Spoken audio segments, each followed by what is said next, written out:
Vamos a remontarnos más de 10 años atrás. A ver. En 2014, el Senado votó por unanimidad que Uruguay necesitaba comprar patrulleras oceánicas.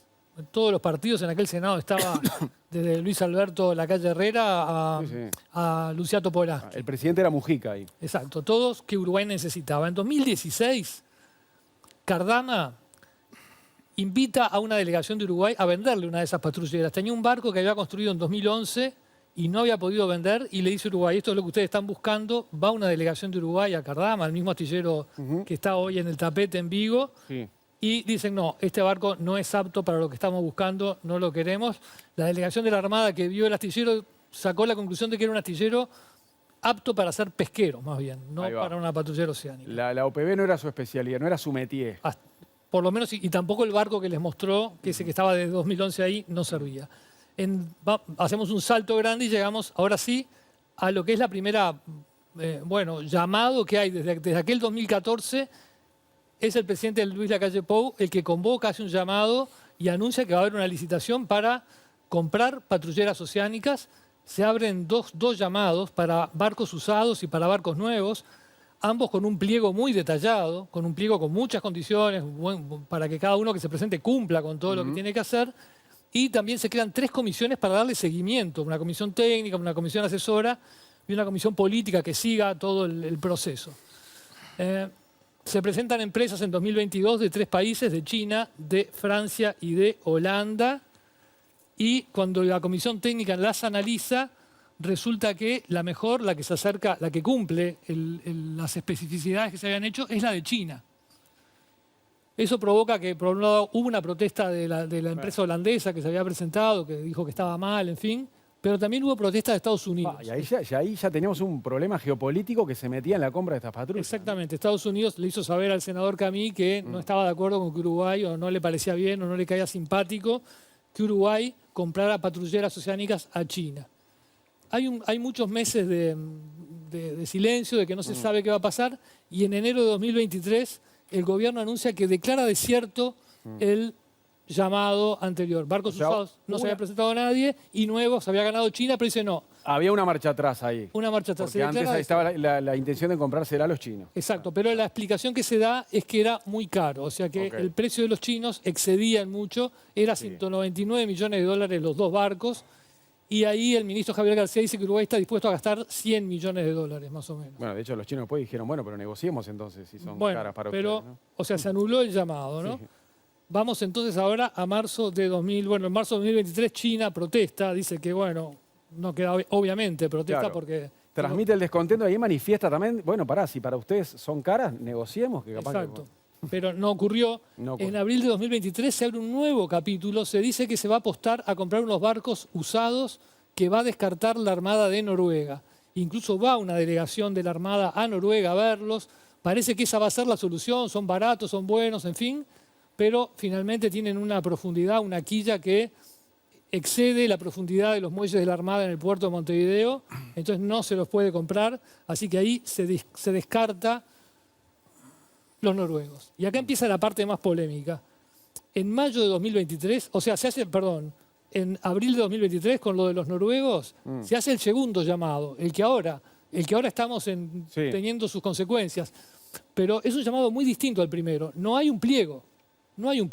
Ok. No hay a diferencia del primero, que había un pliego muy detallado. Con acá, condiciones, todo. exacto, Ahora no hay un pliego. Lo que se hace es llamar a una cantidad de empresas que se habían presentado el primero o que se sabe que tienen interés en vender patrulleras o posiblemente, se las llama y le dice, Uruguay quiere comprar patrulleras, ¿tienen una oferta que hacernos? Incluso es telefónico el llegar a estas empresas. Incluso algunas protestan y dicen, no, mándenme algo por escrito. fue más informal. Muy informal. Evidentemente. Totalmente informal. Está eso en proceso. Una de las empresas a las que se llamó y que se estaba esperando la oferta, que presenta ofertas, era Cardama, y el subsecretario del Ministerio de Defensa, Rivera Elgue, visita Cardama. Se va para Vigo. Sí. Va para Vigo, una feria internacional, y aprovecha y visita Cardama. Estaba concursando a un astillero español, Gondán, y no lo visita. O sea, todo esto provoca muchas molestias. O sea, Rivera Elgue solo fue a Cardama. Solo fue a Cardama, no estaba adjudicado todavía el llamado, y Rivera Elgue va a Cardama. Se conoce, bueno, y ahí el comandante en jefe de la Armada, el almirante Wilson, les da a los almirantes cuáles son las ofertas que se recibieron. Por este mecanismo tan poco ortodoxo. para que ¿no? opinen. Para que opinen. Hay dos que dicen la mejor es Cardama, hay uno que dice que es Gondán, que es el jefe del Estado Mayor, Musso, y después hay tres que no dicen nada, dicen, yo no sé. Porque aparte era muy difícil decir, porque las condiciones eran apenas tres, que el barco tuviera 1.500 toneladas, que tuviera una plataforma para helicópteros y que tuviera un hangar. Eso era todo. O sea, muy difícil para alguien decir, bueno, esta es la mejor. Wilson también vota por Cardama. O sea, Eso te iba a preguntar, porque faltaba Wilson el tercer voto. como comandante está... Son tres para Cardama, tres que no votan y uno que vota por otra. Bien. El jefe del Estado Mayor, el almirante Musso, inmediatamente presenta un informe por escrito diciendo, bueno, ¿por qué voté yo por Gondán? Y lo hace público. Y ahí Cardama aparece en último lugar. Se conoce, analiza todas las que se recibieron. Aparte, por ejemplo, el ministro Javier García, el hoy senador, ex ministro, ha dicho, bueno, pero el comandante Wilson y el actual comandante Elizondo votaron los dos a favor. Pero Elizondo en aquel momento es un almirante, pero es de la prefectura naval. Su formación está en una tarea prácticamente policial que hace la prefectura El naval. hoy comandante de la Armada. Exacto.